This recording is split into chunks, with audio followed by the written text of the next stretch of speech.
Nous allons voir dans cette vidéo comment créer un formulaire de saisie pour le travail sur site ou bien le télétravail, comme vous pouvez voir à l'écran. Le but de ce formulaire, c'est qu'il soit facile pour les personnes qui doivent le saisir et pour les personnes qui doivent l'utiliser. Donc, comment faire? On part d'une feuille vierge. La première chose, c'est qu'on va mettre les dates. On va partir du principe que l'on utilise le premier jour de l'année et on va faire le formulaire pour que ça soit juste un mois. Donc je fais un clic droit et j'appuie sur l'ascenseur et je le fais descendre. Je le fais descendre ici, je dis que c'est une série. Je veux incrémenter 1 jusqu'à la dernière valeur qui sera le 31/01/2023. Et voilà. Comme ça, je suis certain d'avoir les bonnes dates. Donc voilà, j'ai mon mois. Et j'ai oublié de mettre, je vais mettre les titres, date. Et qu'est-ce que je vais avoir après? Je vais avoir travailler et où. Bien.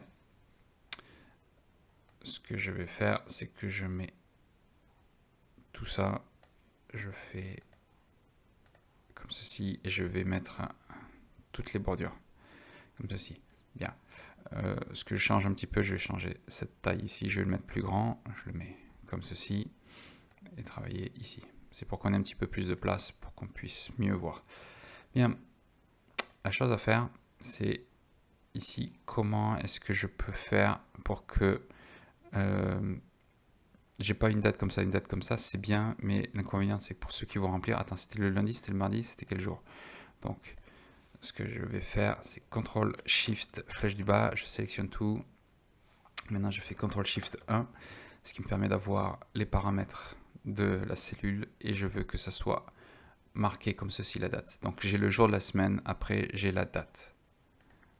Donc, je fais un double clic ici, ça me permet d'avoir la date. Donc on peut voir que le 1er janvier, c'était un dimanche. Oui, c'était bien ça.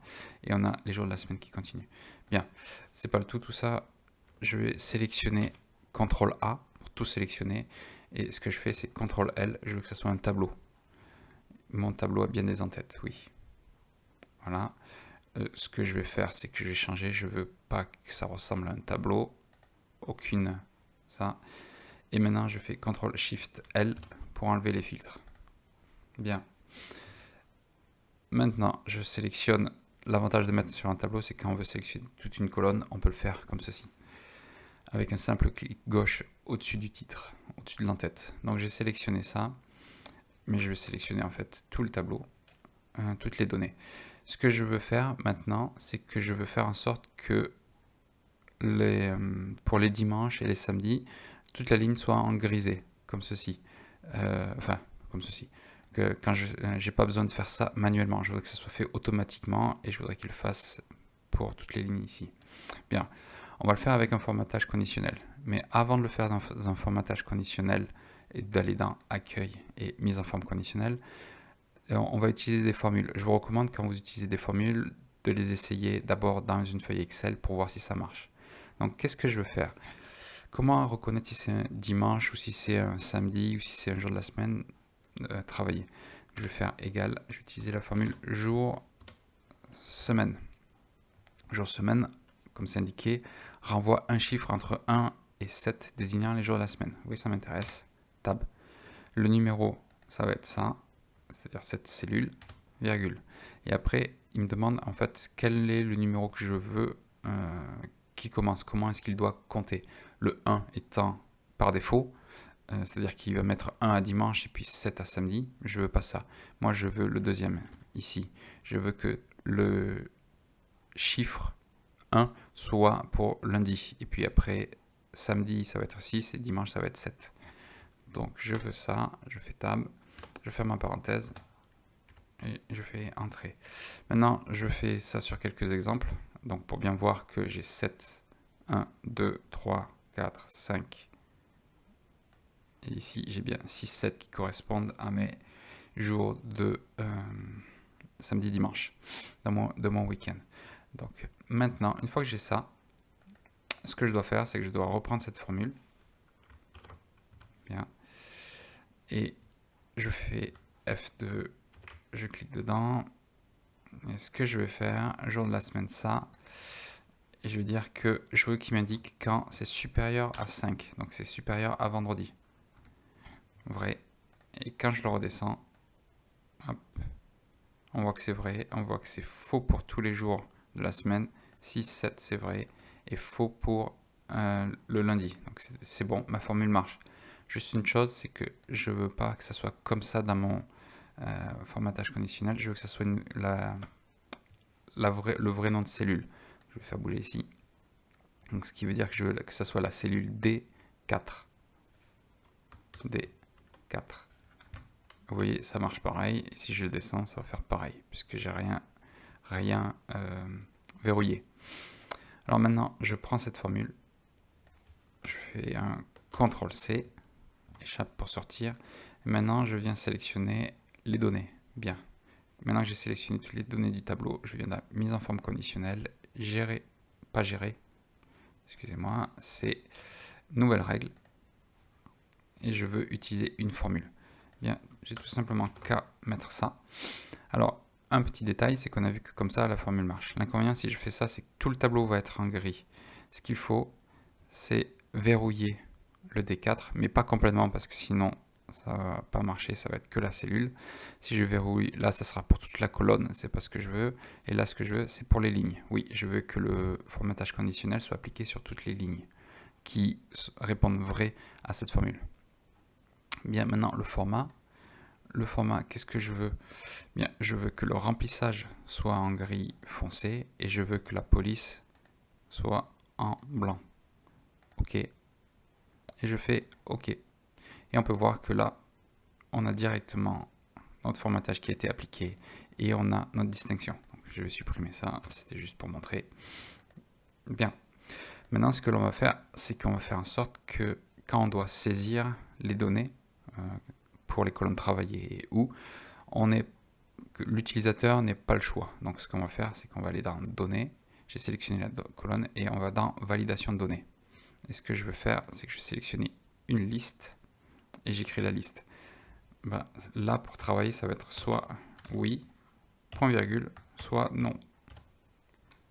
OK. Et on peut voir que là, je peux mettre oui ou non. Et c'est comme ça sur toutes les cellules. Bien, maintenant, je vais faire la même chose pour ou. Je vais dans validation de données. Je fais une liste. Et maintenant, qu'est-ce que ça va être? Bien, ça va être sur site ou bien télétravail. OK. Et on peut voir que ici, je peux choisir sur site télétravail. Bien, maintenant, j'ai plus qu'à saisir. Donc, pour faire l'exercice, je vais saisir les données. On va dire que la première semaine était une semaine de vacances, donc je n'ai pas travaillé. Et après, ici, je vais mettre oui. Et j'ai plus qu'à faire sélectionner ça, CTRL-C. Je sélectionne avec un CTRL ici, CTRL-V. Et après, CTRL-V. Voilà. J'ai travaillé après tous les autres jours de la semaine. Bien, après, on va dire que j'ai été sur site toute la première semaine. Donc, toute la première semaine, je vais faire ça. Après, la deuxième semaine, j'ai été sur site le premier jour. Après, mardi et mercredi, on va dire que j'étais en télétravail. Et après, j'étais sur site. Vous voyez que ça simplifie l'utilisation le remplissage de ce formulaire pour l'utilisateur. Donc je vais prendre ça et je vais dire que j'ai fait pareil la semaine d'après. Et puis ici, j'ai fait que du télétravail, on va dire. Les 2 premiers jours, même si c'est pas encore fait, on a fait que du télétravail. Bien, comme ça permet de saisir. Je sais que non, je ne travaillais pas, donc c'est pas la peine que j'écrive quoi que ce soit ici. Et après les autres, je travaillais oui. On peut rétrécir celui-là un peu. Et on peut voir où est-ce qu'on était. Maintenant, c'est bien d'avoir tout ça, mais il faut quand même faire le compte. Donc, si je fais égal, on va faire nb.si.ins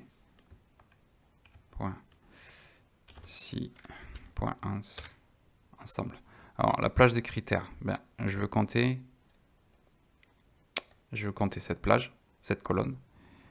et je veux compter quand c'est entre guillemets oui. Je ne veux pas compter quand je ne travaille pas.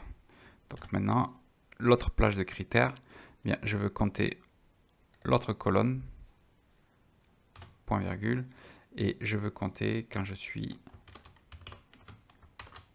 sur site. Fermez les parenthèses. Hop là. On a 11. Et puis ici, je vais faire... Je peux prendre la même formule, CTRL-C, et je fais juste en dessous, CTRL-V. C'est exactement pareil, mais là, au lieu que ce soit sur site, je vais dire que c'est télétravail. Entrée, voilà, j'ai 6. Et ici, vous n'avez plus qu'à écrire qu'est-ce que c'est